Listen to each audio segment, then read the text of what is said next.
ଯିଏ ମିଛ ପ୍ରେମ କରିଥାଏ ସିଏ ତୁମକୁ ଏଇ ପ୍ରଶ୍ନ ନିଶ୍ଚୟ ପଚାରିଥାଏ, ତମେ ଆଗରୁ କାହାକୁ ପ୍ରେମ କରିଛ? ତମେ ମୋତେ ସତରେ ଭଲ ପାଉଛ ତ? ତମେ ମୋତେ କେବେ ଛାଡ଼ି ଯିବନି ତ? ଏଇସବୁ ଅନେକ କିଛି ପ୍ରଶ୍ନ ପଚାରିଥାଏ ଯିଏ ମିଛ ପ୍ରେମ କରୁଥାଏ। ପ୍ରେମ ଜିଦିରେ ନୁହେଁ, ପ୍ରେମ ଭାଗ୍ୟରେ ଥିଲେ ମିଳେ। ସେଇଥିପାଇଁ ତ ଦୁନିଆର ମାଲିକ ରାଧାଙ୍କ ବିନା ଏକଲା ରହିଥିଲେ। ମଣିଷ ଏଇ ଦୁଇଟି ସ୍ଥାନରେ ବାରମ୍ବାର ହାରିଥାଏ, ଗୋଟିଏ ପ୍ରେମ ପାଖରେ, ଦ୍ୱିତୀୟଟି ପରିବାର ପାଖରେ। ଧୋକାବାଜ ନୁହେଁ ମୁଁ ଏତିକିରେ ଭୁଲିଯିବେ। ମୁଁ ଚୁପ୍ ଅଛି କାରଣ ତତେ ପାଇବାର ବାଟ ଖୋଜୁଛି, କାରଣ ତୁ ନ ଜାଣିଲେ ବି ମୋ ହୃଦୟ ଜାଣିଛି ମୁଁ ତତେ କେତେ ଚାହୁଁଛି। ସଚ୍ଚା ପ୍ରେମ କ'ଣ ହୋଇଥାଏ ଏକଥା କେବଳ ସିଏ ବୁଝିପାରିବ ଯିଏ କାହାକୁ ବହୁତ ପ୍ରେମ କରିଛି ପୁଣି ତାକୁ ହରେଇ ଦେଇଛି। ବେଳେବେଳେ ସେହି ମଣିଷ ଅଧିକ କନ୍ଦାଇ ଦିଏ ଯାହାର ଖୁସି ପାଇଁ ଆମେ କିଛି ବି କରିବାକୁ ରାଜି ଥାଉ। ଯାହା ସହଜରେ ମିଳେ ତାହାର ମହତ୍ଵ ମଧ୍ୟ ଶସ୍ତା ହୋଇଥାଏ। ଅନ୍ୟମାନେ ତୁମ ବିଷୟରେ କ'ଣ ଭାବୁଛନ୍ତି ତାହା ଜରୁରୀ ନୁହେଁ, କାରଣ ତୁମେ ନିଜେ କ'ଣ ତାହା ତୁମେ ନିଜେ ଭଲସେ ଜାଣିଛ। କାହାକୁ କୈଫତ ଦେବାର ଆବଶ୍ୟକତା ନାହିଁ। ମଣିଷ ବିନା କାରଣରେ ନିଜେ ଦେଇଥିବା ଇଜ୍ଜତ ଏବଂ କାହାଠାରୁ ପାଇଥିବା ବେଜ୍ଜତ କେବେ ଭୁଲି ପାରିନଥାଏ। କାହା ସହ ଆପଣ ରହିବାକୁ ପସନ୍ଦ କରନ୍ତି ତାଙ୍କ ସହ ରହିବା ପାଇଁ ଗୋଟିଏ ବାହାନା ତ ନିଶ୍ଚୟ ମିଳିଯିବ, କିନ୍ତୁ ଯାହା ସହ ରହିବା ପସନ୍ଦ ନୁହେଁ ତାଙ୍କ ସହ ନ ରହିବା ପାଇଁ ହଜାରେ ବାହାନା ମିଳିଯିବ। କାହାକୁ ଏତେ ସମୟ ବି ଦିଅନି ଯିଏ ସିଏ ତୁମକୁ ଫାଲତୁ ଭାବି ନେବ। ଯେଉଁ ମଣିଷ ନିଜେ ନିୟମ କରି ନିଜେ ମାନିବ, ଆଜି କାମ ଆଜି କରିବ, ଦେଖିବ ସେହି ମଣିଷ ଦୁନିଆରେ ଦିନେ ରାଜ କରିବ। ହୃଦୟର ସମ୍ପର୍କ ବି ନିଆରା, କାରଣ ସବୁଠାରୁ ଅଧିକ ସିଏ କାନ୍ଦନ୍ତି ଯିଏ ସମ୍ପର୍କକୁ ହୃଦୟରୁ ମାନନ୍ତି। ମୁଁ ଏକୁଟିଆ ରହିବାର କାରଣ ଏହା କି ମୋତେ ମିଛ ସମ୍ପର୍କ ଠାରୁ ଦୂରେଇ ଯିବାର କୌଣସି ଆପତ୍ତି ନଥାଏ। ଭିତରୁ ମଣିଷକୁ ସମ୍ପୂର୍ଣ୍ଣ ଭାଙ୍ଗିକି ରଖିଦିଏ ସେହି ଲୁହ ଯାହା ରାତିରେ ଅନ୍ଧାରରେ ନୀଳରେ ବହିଥାଏ। କେବେ ତାଙ୍କୁ ବି ଭଲ ପାଇକି ଦେଖ ଯିଏ ବିନା ସ୍ୱାର୍ଥରେ ତୁମକୁ ଭଲ ପାଆନ୍ତି। ସମୟ ବହୁତ କିଛି ଶିଖାଇ ଦିଏ, ଲୋକଙ୍କ ସହ ବଞ୍ଚିବା ବି ଆଉ ଲୋକଙ୍କ ବିନା ବଞ୍ଚିବା ବି। ନିଜ ଉପରେ ବିଶ୍ୱାସ କରିବା ଶିଖିଯାଅ। ଲୋକ କେତେ ବି ବିଶ୍ୱସ୍ତ ହୋଇଥାନ୍ତୁ, ଦିନେ ବିଶ୍ୱାସ ଆଉ ହୃଦୟ ଭାଙ୍ଗି ଦିଅନ୍ତି। ତୁମେ ଆଗରୁ କାହାକୁ ଭଲ ପାଉଛ କି ନାହିଁ ଏହି ପ୍ରଶ୍ନ ନିଶ୍ଚୟ ସିଏ ପଚାରିବ ଯିଏ ତୁମକୁ ମିଛ ପ୍ରେମ କରିବ। ମାନ କି ନ ମାନ, ପ୍ରେମ ବହୁତ ସରଳ ହୋଇଥାଏ, ହେଲେ ମିଳିବା ବହୁତ କଠିନ ହୋଇଥାଏ।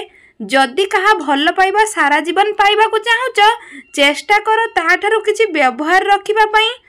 କିଛି ଖାସ୍ ଲୋକ ତ ସେମାନେ ଯିଏ ରାଗି ଯାଇ ମଧ୍ୟ ହିସାବରେ କଥା କୁହନ୍ତି। କେହି ଆପଣଙ୍କ ସାଙ୍ଗରେ ରହିବେ ନାହିଁ।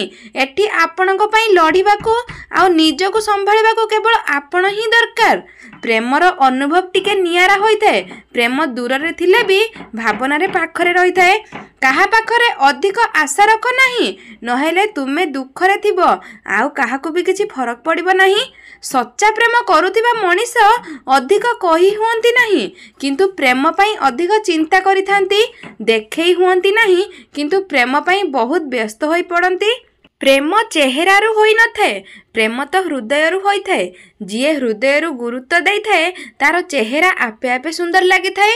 ଏ ଜୀବନ କେବଳ କନ୍ଦାଇ ନଥାଏ, ସେଇ ଲୋକ କନ୍ଦାଇଥାନ୍ତି ଯାହାକୁ ଆମେ ନିଜ ଜୀବନ ଭାବି ନେଇଥାଉ। କ୍ରୋଧ ଆଉ ଝଡ଼ ଦୁହେଁ ସମାନ ପ୍ରକାରର।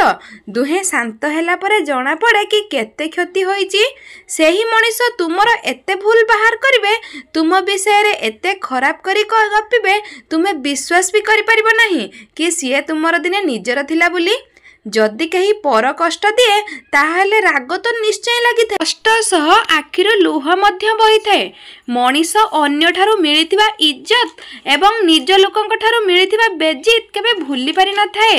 ଅନ୍ୟମାନେ ଆପଣଙ୍କ ବିଷୟରେ କ'ଣ ଭାବୁଛନ୍ତି ତାହା ଜରୁରୀ ନୁହେଁ, ବରଂ ଆପଣ ନିଜେ ଆପଣଙ୍କ ବିଷୟରେ କ'ଣ ବିଚାର ରଖୁଛନ୍ତି ତାହା ଜରୁରୀ ଅଟେ। ବାପାଙ୍କ ପକେଟ ଯେଉଁ ପର୍ଯ୍ୟନ୍ତ ATM ଭଳି ହୋଇଥାଏ ସେ ପର୍ଯ୍ୟନ୍ତ ପଇସାର ମୂଲ୍ୟ ବୁଝି ହୁଏନି। ପଇସାର ମୂଲ୍ୟ ତ ସେତେବେଳେ ଜଣାପଡ଼େ ଯେବେ ଟଙ୍କାଟେ ରୋଜଗାର ପାଇଁ ବି ଅନ୍ୟ ପାଖରେ ମୁଣ୍ଡ ନୁଆଇ ପାଇଁ ପଡ଼ିଥାଏ। ଶେଷରେ ସେଇମାନେ ଆଘାତ ଦେଇଥାନ୍ତି ଯିଏ ପ୍ରଥମେ ମିଠା ମିଠା କଥା କହିଥାନ୍ତି। ନିଜ ଜୀବନର ଯୁଦ୍ଧକୁ ଏକା ଲଢ଼ିବାକୁ ଚେଷ୍ଟା କର, କାରଣ ଏଠି ଲୋକ ସାହାଯ୍ୟ କି ସହଯୋଗ ବଦଳରେ କେବଳ ଉପଦେଶ ଦେଇଥାନ୍ତି। ଆରେ ତୁ ଏମିତି କରୁନୁ, ଆରେ ତୁ ସେମିତି କରୁନୁ, ଖାଲି ଅର୍ଡ଼ର ଦିଅନ୍ତି। ତୁମେ ଜିତିଗଲେ ତାଙ୍କର ନା, କିନ୍ତୁ ତୁମେ ହାରିଗଲେ ଏକା ତୁମେ ହିଁ ଦାୟୀ ହୋଇଥାଅ। ଯିଏ ଆପଣଙ୍କୁ ଛାଡ଼ିକି ଯାଇଛି ସିଏ ବି ଆସିବ। ଥରେ ଖାଲି ଜୀବନରେ ସଫଳ ହୋଇକି ଦେଖ। ପ୍ରେମ ହେଉ କିମ୍ବା ଇଜ୍ଜତ କାହାକୁ ଏତେ ଦିଅନି ଯେ ସେ ନିଜର ଓକାତ ଭୁଲି ନ ଯାଉ।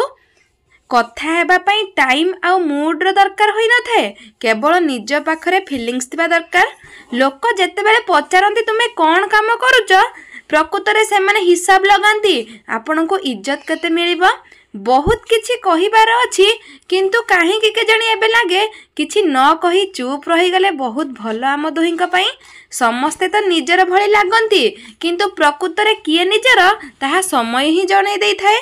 ଆଉ ସେ ସମୟ ନାହିଁ ଯେଉଁଠି ମଣିଷ ସମ୍ପର୍କ ବଞ୍ଚାଇବା ପାଇଁ ରିକ୍ୱେଷ୍ଟ କରନ୍ତି କିମ୍ବା ସରି କୁହନ୍ତି। ଯେବେ ରାତିରେ ନିଦ ଆସେ ନାହିଁ ତେବେ ଜଣାପଡ଼େ କଷ୍ଟ କ'ଣ। ମଣିଷର ମୁହଁ ଦେଖି ଦେଖୁ ଚିହ୍ନିବା ସହଜ ହୋଇଥାଏ, କିନ୍ତୁ ମୁହଁ ଦେଖି ଉଦ୍ଦେଶ୍ୟ ଜାଣିବା ବହୁତ କଷ୍ଟ ହୋଇଥାଏ। ମୁଁ ସମୟକୁ ବହୁତ ପାଖରୁ ଦେଖିଛି। ଏଇ ସମୟ କେତେ କେତେ ଲୋକଙ୍କୁ ବଦଳାଇ ଦେଇଛି। ସମୟ ଆପଣଙ୍କୁ ସାଥରେ ଥିବ ତ ଆପଣଙ୍କୁ ହୀରା ବନେଇ ଦେବ, ଆଉ ଆପଣଙ୍କ ସାଥରେ ନଥିବ ତ ଆପଣଙ୍କୁ ଭିକାରୀ ବନେଇ ଦେବ। ନିଦ ଉଡ଼ିଯାଏ ଘରର ଅଭାବ ପାଇଁ। ସମୟ ପରିସ୍ଥିତି ଦେଖିକି ବଦଳା ଯାଏ, ଆଉ ନିଜ ଲୋକ ମୌକା ଦେଖି ବଦଳି ଯାଆନ୍ତି। ପ୍ରେମ ସେହି ପାପ ଅଟେ ଯାହା କରନ୍ତି ତ ସମସ୍ତେ, କିନ୍ତୁ ଦଣ୍ଡ କେବଳ ହୃଦୟରୁ ଲିଭାଉଥିବା ବ୍ୟକ୍ତିଙ୍କୁ ମିଳିଥାଏ। ଯାହା ପାଖରେ ଅଧିକ ଅପସନ୍ ଥାଏ ସେ କୌଣସି ଜଣଙ୍କର ବି ଫିଲିଙ୍ଗସ୍କୁ ବୁଝିପାରି ନଥାଏ।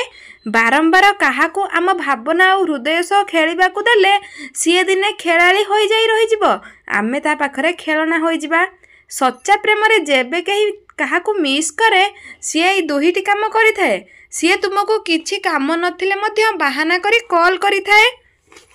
ଛୋଟ ମୋଟ କଥାକୁ ନେଇ ସିଏ ତୁମ ସହ କଥା ହେବା ମାତ୍ରେ ଝଗଡ଼ା କରିଥାନ୍ତି, ପୁଣି ସରି କହି ନିଜକୁ ମନକୁ ଦୁଃଖ କରନ୍ତି। ଯେବେ ମଣିଷ ପ୍ରେମରେ ଧୋକା ଖାଏ ଉଠ ନୀରବ ରହିଥାଏ ସତ, କିନ୍ତୁ ହୃଦୟ କାନ୍ଦୁଥାଏ। ହରେଇବା ଲୋକ ଯଦି ନିଜର ହୁଏ ତ ସମ୍ଭାଳିବାକୁ ସମୟ ହିଁ ଲାଗିଥାଏ। ପିଲାଦିନ କେତେ ଭଲ ଥିଲା, ସେତେବେଳେ ଖେଳନା ହିଁ ଜୀବନ ଥିଲା, ଆଉ ଏବେ ଜୀବନ ହିଁ ଖେଳନା ହୋଇଯାଇଛି। ଏଠି କାହା ପାଖରେ ଟାଇମ୍ ନାହିଁ, କିନ୍ତୁ ଟାଇମ୍ ପାସ୍ ଏଠି ସମସ୍ତେ କରିଥାନ୍ତି।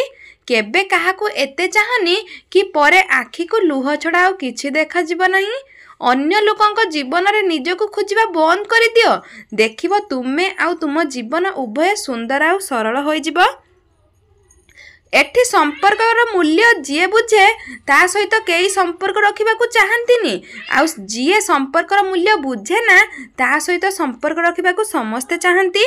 ନିଜର ସବୁ ଖୁସି ଦୁଃଖ ସମସ୍ତଙ୍କ ଆଗରେ କୁହନ୍ତୁ ନାହିଁ। ଏଠି ତୁମର ଇମୋସନାଲ୍ କି ତୁମର ଭାବନା ସହ କାହାର କିଛି ଯାଏ ଆସେ ନାହିଁ। ଦର୍ଶକ ବନ୍ଧୁ, ଆଜି ପାଇଁ ଏତିକି। ଭିଡ଼ିଓଟି କେମିତି ଲାଗିଲା କମେଣ୍ଟ କରିବା ପାଇଁ ଜମା ହିଁ ଭୁଲିବେନି। ଆଉ ଆମ ଭିଡ଼ିଓଟି ଆପଣମାନଙ୍କୁ ଯଦି ଭଲ ଲାଗିଥାଏ ଆମ ଚ୍ୟାନେଲକୁ ସବସ୍କ୍ରାଇବ୍ କରନ୍ତୁ, ଲାଇକ୍ କରନ୍ତୁ, ସେୟାର କରନ୍ତୁ। ରହୁଛୁ, ନମସ୍କାର, ଜୟ ଜଗନ୍ନାଥ। ପୁଣି ଦେଖା ହେବା ଗୋଟେ ନୂଆ ଭିଡ଼ିଓରେ। ସେତେ ପର୍ଯ୍ୟନ୍ତ ଭଲରେ ରୁହନ୍ତୁ। ନମସ୍କାର, ଧନ୍ୟବାଦ, ଜୟ ଜଗନ୍ନାଥ।